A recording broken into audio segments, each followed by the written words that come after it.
Հայաստանի տնտեսությունն այս տարվա առաջին եռամսյակում աճել է 4%-ով։ Այստեղ հիմնական շոգեքաշը շինարարությունն է՝ 20,6% աճ, որին հաջորդում են արդյունաբերությունը 12,5% աճ և փոխադրումների ոլորտը 12,2% աճ։ Այս համապատկերում մի հարց է առաջ գալիս. եթե Հայաստանից դեպի Ռուսաստան վերարտահանման ծավալները նվազում են, ապա ինչի հաշվին է աճում արդյունաբերությունը։ Ֆիքսենք, որ այս ընթացքում Հայաստանում չեն ստեղծվել նոր արդյունաբերական ընկերություններ։ Ըստ փորձագետների, արդյունաբերության աճի մի մասը կապված է շինարարության աճի հետ։ Արդյունաբերության աճը պետք է կապել հիմնականում ավելի շատ շինարարության մասով, այն արդյունաբերական ճյուղերը, որոնք սպասարկում են շինարարությանը՝ մետաղական ամրաներ, խողովակներ, էլեկտրական լարեր, պլաստիկ նյութեր, ներքին հարդարման քսուկներ։ Շինարարությունից բացի արդյունաբերության դրական դինամիկայի վրա էականորեն ազդել է պղնձի պահանջարկի բարձրացումը, որը պայմանավորված է տարեսկզբին ոսկու գնաճի հետ։ Ոսկին իր հետևից ավանդաբար առաջ է մղում կամ իջեցնում է մյուս թանկարժեք մետաղների գները։ Հետաքրքրող է դարձել արդեն պղինձը, որ ավելի անհրաժեշտ է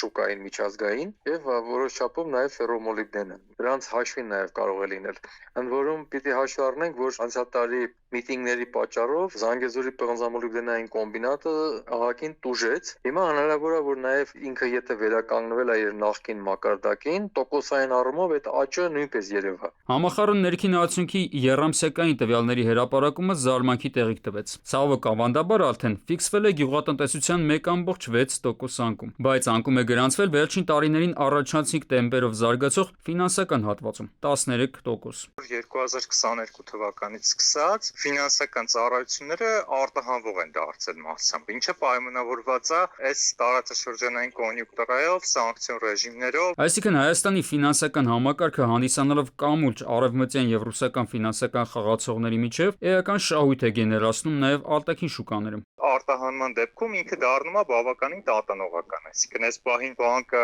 մեծ գործարք է կատարում իրենց ֆինանսական շուկայում, դրա մեջ որոշակի մարժա է ձևավորում, դա շահույթ է, որը ամրագրվում է որպես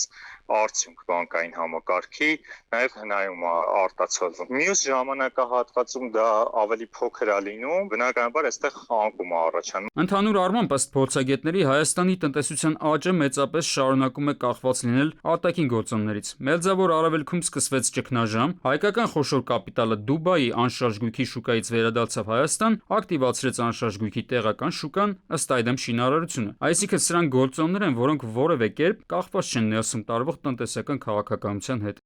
Արմեն Աթալյան, ժամը լրատվական։